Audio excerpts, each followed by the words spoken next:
What is a phone for gamers exactly? Is it a no compromises mobile experience for the most discerning of consumers? Or is it a mediocre, expensive product that hides its flaws behind flashy marketing and an eye-catching industrial design?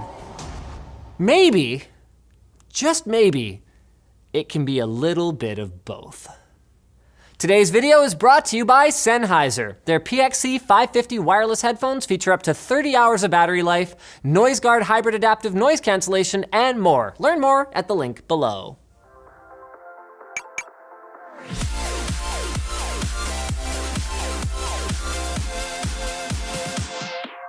The Razer phone, both on paper and in practice, is one of the fastest mobile devices on the market, with highlight specifications including a totally insane Snapdragon 835 processor, truly insane performance, an insane 8 gigabytes of RAM, and an Adreno 540 GPU that I think could only be described as insane. All right? Okay, Razer. So, back on Earth, none of those things would actually get you strapped into a straitjacket, and in fact, all of them can be found on the cheaper OnePlus 5T, so I guess it's my job then to help the average consumer differentiate between your phone's totally normal features and its standout ones. That's fine. The first thing they did well was cooling. Razer is a long way away from being able to design and or fabricate its own mobile processors like giants Apple and Samsung do. So to differentiate from competitors, all they can really do is get the most out of the generally available parts on the market. And they did just that. The performance difference between the Razer phone and another phone is totally sane. Insane performance. But it's also measurable. I wouldn't personally notice this kind of a bump in day-to-day usage, but I would never say no to free performance. The second thing they did well is the battery. In spite of Razer's choice of an impressive, but neither insane nor unprecedented 4,000 milliamp hour battery, they've actually taken some flack over benchmarks like screen on time. But as someone who relies on a more anecdotal approach to phone battery longevity, I had no problems with it at all. And even with the screen configured to 120 Hz, the Razer phone lasted me through even the most demanding days with lots of GPS navigation and video watching.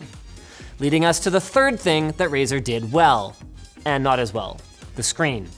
The good is that the 2560 by 1440 120 Hz panel from Sharp is a total game changer. I already experienced this kind of fluidity with the iPad Pro, but a high refresh rate display, when used with variable refresh rate technology to keep unnecessary screen updates from sucking back battery while you're just staring at a static screen not doing anything, is a pure, no compromises solution. It's insane, for real this time. Other than some stutters now and then that I hope Razer can continue to tune in future firmware updates, animations and scrolling are so much smoother that because of the additional responsiveness, you would swear that the device is more than just marginally faster thanks to a beefy cooling solution. The bad though is that other than the refresh rate, nothing about the screen stands out. Compared to an OLED, we do lose the burn-in concerns, but it can't display a clock or notifications all the time by illuminating only the necessary pixels. Compared to a more color-focused LCD, it's not especially bright, and this is actually a big one for me, compared to some of the ultra-wide aspect ratio displays that are out there now, the Razer phone wastes far more of its face on bezels and on-screen buttons. Though maybe waste is an unfair word. Call quality on the handset in particular was pretty unexceptional, but when it came to playing games or watching movies, that wasted speaker space was an absolute godsend. Now I went out of my way to praise the Pixel 2 and Pixel 2 XL for their spectacular front-facing speakers, even though it did cost us a headphone jack. And Razer is going to get the exact same treatment here. Great speakers, guys. Wish it had a headphone jack. Yeah, this is somewhere in there. And the skin is actually another highlight. They're using a nearly stock Android skin that seems to kind of borrow from the OnePlus playbook.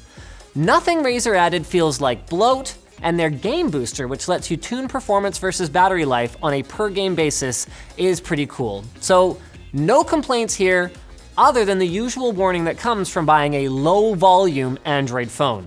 The expediency of Razer's software updates and how long you can expect to get them on their first generation product are both unknown quantities at this time. And that isn't the only buyer beware statement that I've got about this phone. Here are a few more in no particular order. 1, it's not waterproof. For careful people, this might not be a huge deal, but IP67 ingress protection is quickly becoming industry standard, and this omission is made worse by number 2. The Razer phone's ergonomics are not great. I understand why they went with this blocky shape.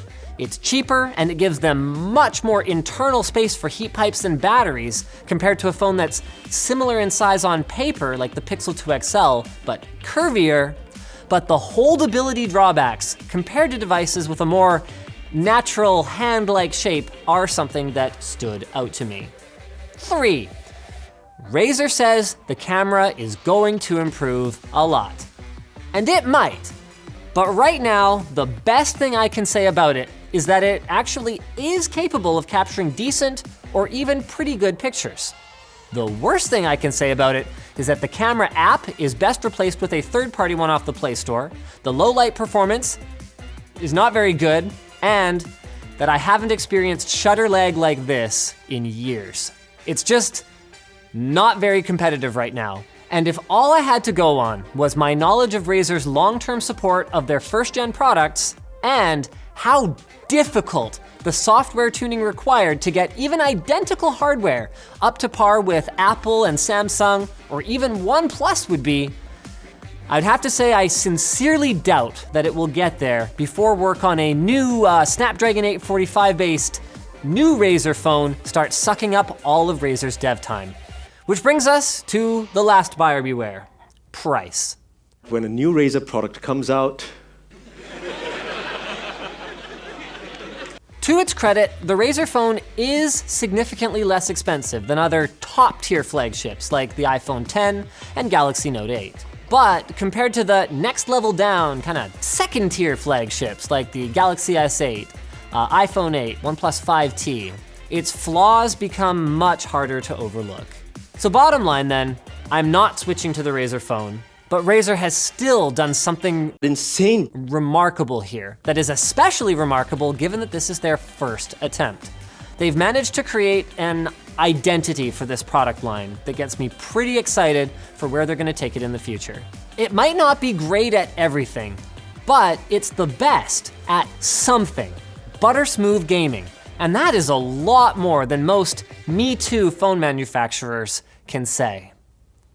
Speaking of Me Too, if you guys noticed the sexy D brand skin on our Razer phone and you thought, I gotta get me one of them too, then head over to the link in the video description. D brand creates awesome vinyl skins for laptops, phones, tablets, consoles, controllers, and more. They use high quality, authentic 3M vinyl on every product, and their cut is so precise. They measure many times to ensure that they have a factory fit for your product. And not only do the skins look great, D brand skins protect against incidental scuffs and scratches. And they have recently announced their D-brand grip case, the grippiest case ever. So head over to the link in the video description. They ship worldwide, their products are affordable, and their configurator lets you see exactly what it's gonna look like before you click buy. So thanks for watching, guys. If you disliked this video, you can hit that button. But if you liked it, hit like, get subscribed, maybe consider checking out where to buy the stuff we featured at the link in the video description.